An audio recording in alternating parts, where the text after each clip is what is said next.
Based on real events, a group of people who have spent most of their lives unable to move suddenly begin to wake up thanks to a new treatment. But it doesn't last forever, as they only have a few days to enjoy life before returning to their perpetual sleep. So today on Cinema Recapped, I'll show you Awakenings. The film begins with a group of children enjoying an afternoon walk. One of them takes a break to engrave his name on a bench, as we see him start to lose control of his hand. A few days pass, and the child continues to have problems controlling his body, although he still leads a normal life and goes to school. We see that he is a child with very good grades, and the teacher realizes that he can no longer write correctly. One day he stops going to class due to his condition, and several years later we see a doctor, played by Robin Williams, who applies as a neurologist. We see that he will have to work with several people who cannot move and others with serious mental problems, who end up overwhelming him on his first day at work. A nurse tells him that things will get better. He begins to work with a lady who cannot move at all, who doesn't even seem to hear him.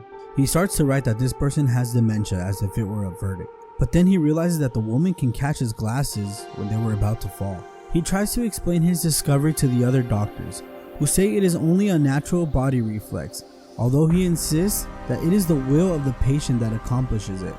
However, he fails to convince them. He seems disappointed, but a nurse says that she does believe his theory. So he gets cheered up. He has to continue treating patients with other conditions, but still takes his time to investigate more patients who cannot move their body. He sees his patient standing up, and as he removes obstacles from in front of her, he discovers that she walks forward alone. However, at one point, she stops. The doctor does not know why, and then he looks at another patient of his named Leonard, played by Robert De Niro, who is the boy we saw at the beginning. The mother of this patient explains to the doctor that her son does not speak, but he communicates with her in other ways, although the doctor does not understand how. That night, the doctor has an idea and returns to the hospital to further investigate, realizing that all those patients fell into the state of lethargy at the same year. Later, the doctor sees a girl playing hopscotch, and he realizes that his female patient did not continue advancing in the room because there was a cut in the checkered pattern floor, and when they fill it in, they realize that the patient manages to walk to a window. Then the doctor investigates the life of his other patient, Leonard. His mother explains that when he was a child, his condition gradually worsened until he could no longer move or speak. He asked her what Leonard liked, and she replies that he loved reading. The next day, the doctor runs some studies on the patient and shows the results to the other doctors, to whom he shows that Leonard's brain reacted when he called them by his name. He continues to work with the other patients, whom he gathers together and teaches them to play ball with each other. Another day, he plays opera music and the patient reacts to it. Another nurse discovers that each patient reacts to their favorite music, and thus more people join who help him in his research. One day, the doctor uses a Ouija board to communicate with Leonard.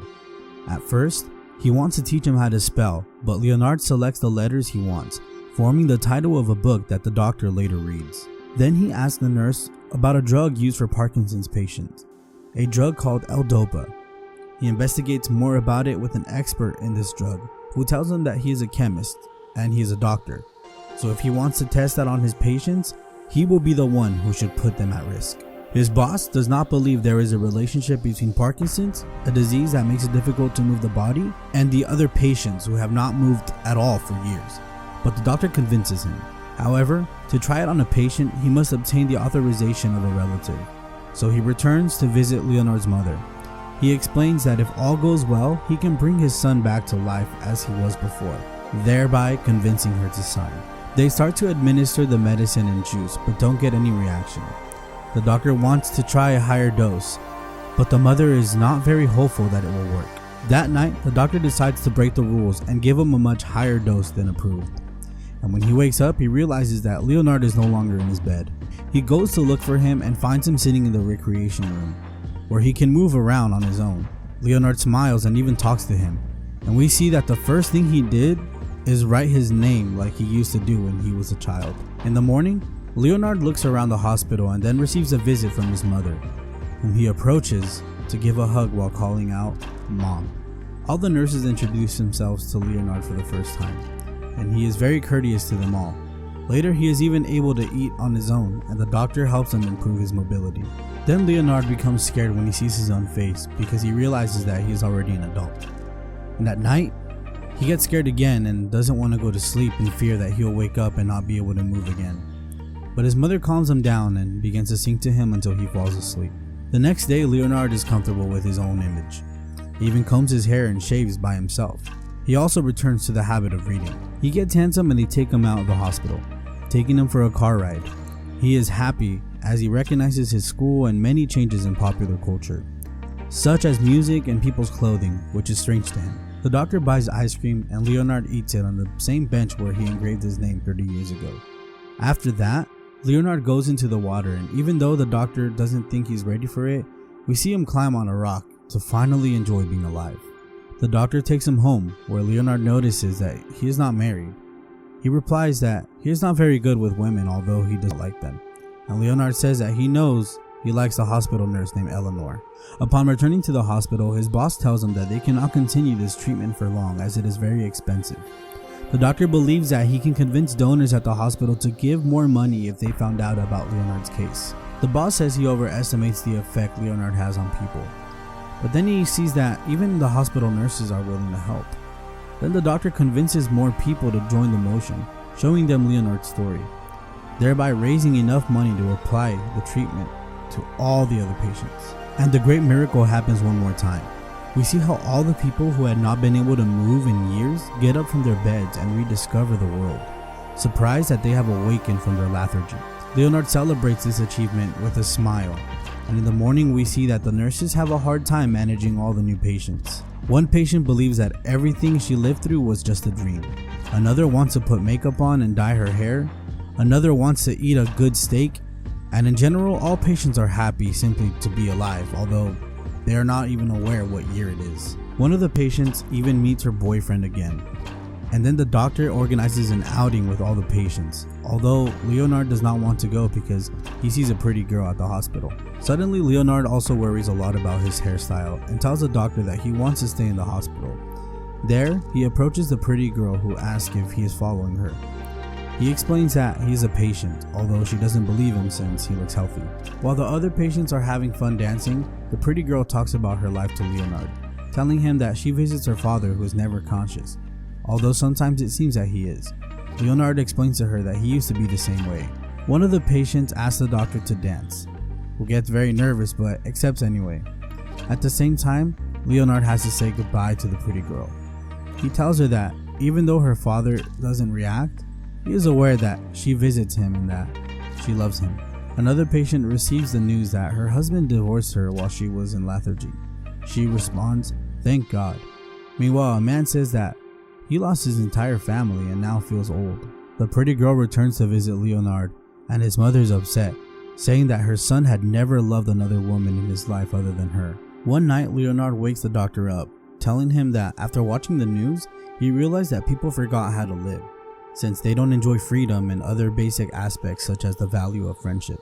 Later, Leonard calls a roundtable discussion, where he says that he wants to be able to leave the hospital whenever he wants, alone, since he never committed any crime or represents a risk to anyone. He says he wants to go out, walk, talk to people, all the things that ordinary people are so used to that they no longer even enjoy them. And the doctors tell him that they will take this into consideration.